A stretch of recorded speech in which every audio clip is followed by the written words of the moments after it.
सरोजं निन्दन्ति नखकिरणकर्पूरशिशिरा निषिक्ता मारारेः मुकुटशशिरेखा हिमजलैः स्फुरन्ती कामाक्षि स्फुटरुचिमये पल्लवचये तवाधत्ते मैत्रीं पथिकसुदृशा पादयुगळी नतानां सम्पत्तेः अनवरतम् आकर्षणजपः प्ररोहत्संसारप्रसरगरिमस्तम्भनजपः त्वदीयः कामाक्षि स्मरहर मनोमोहनजपः पटीयान्नः पायात् पदनलिनमञ्जीरनिनदः वितन्वीथानाथे मम शिरसि कामाक्षि कृपया पदाम्भोजन्यासं पशुपरिबृढप्राणदयिते पिबन्तो यन्मुद्रां प्रकटमुपकम्पापरिसरं दृशा नानन्द्यन्ते नളിनभवनारायणमुखाः प्रणामोद्यद्बृन्दारकमुकुटमन्दारकलिका विलोलल्लोलम्बप्रकरमयधूमप्रचुरिमा प्रदीप्तः पादाब्जद्युतिवितति पाटल्यलहरी कृशानुः कामाक्ष्याः मम दहतु संसारविपिनम्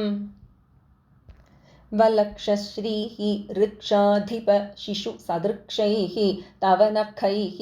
जिघृक्षुः दक्षत्वं सरसिरुहभिक्षुत्वकर्णे क्षणान्मे कामाक्षि क्षपितभव संक्षोभगरिमा वचो वैचक्षण्यं चरणयुगळी पक्ष्मलयतात् समन्तात् कामाक्षि क्षततिमिरसन्तानसुभगान् अनन्ताभिः वाभिः दिनमनुदिगन्तान् विरचयन् अहन्तायाहन्ता मम जडिमदन्तावलहरिः विभिन्तां सन्तापं तव चरणचिन्तामणिरसौ दधानो भास्वताम् अमृतनिलयो लोहितवपुः विनम्राणां सौम्यः गुरुरपि कवित्वं च कलयन् गतौ मन्दः गङ्गाधर महिषि कामाक्षि भजतां तमः केतुः मातः तव चरणपद्मो विजयते नयन्तीं दासत्वं नളിनभवमुख्यान् असुलभप्रदानाद्दीनानाम् अमरतरुदौर्भाग्यजननीं जगज्जन्मक्षेमक्षयविधिषु कामाक्षिपदयोः धुरीणाम् ईष्टे कः तव भणितुम् आहो पुरुषिकाम्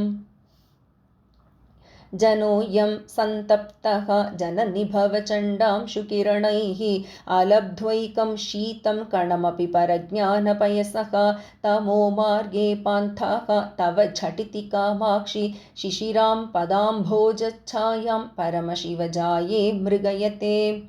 जयत्यम्बा श्रीमन्नखकिरणचीनां शुकमयं वितानं बिभ्राणे सुरमकुटसङ्घट्टमसृणे निजारुण्यक्षौमास्तरणवति कामाक्षि सुलभा बुधैः संविन्नारी तव चरणमाणिक्यभवने प्रतिमहाकामाक्षि स्फुरिततरुणादित्यकिरणश्रयो मूलद्रव्यं तव चरणमद्रीन्द्रतनये सुरेन्द्राशाम् आपूरयति यदसौ ध्वान्तमखिलं धुनीते दिग्भागानपि च महसा पाटलयते महाभाष्यव्याख्या पटुशयनमारोपयति वा स्मरव्यापारेर्ष्या पिशुननिटिलं कारयति वा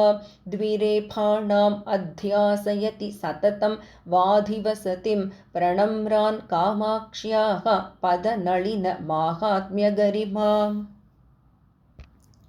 विवेकाम्भस्रोतस्नपनपरिपाटी शिशिरिते समीभूते शास्त्रस्मरणहलसङ्कर्षणवशात् सतां चेतः क्षेत्रे वपति तव कामाक्षि चरणः महासंवित्सस्य प्रखरवरबीजं गिरिसुते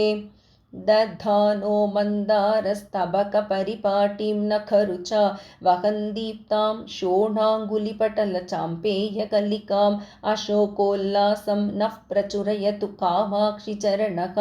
विकासी वासन्तः समय इव ते शर्वदयिते नखां शुप्राचुर्यप्रसृमरमराळाळिधवळः स्फुरन्मञ्जीरोद्यन्मरकतमखश्चैवल्ययुतः भवत्याः कामाक्षि स्फुटचरणपाटल्यकपटः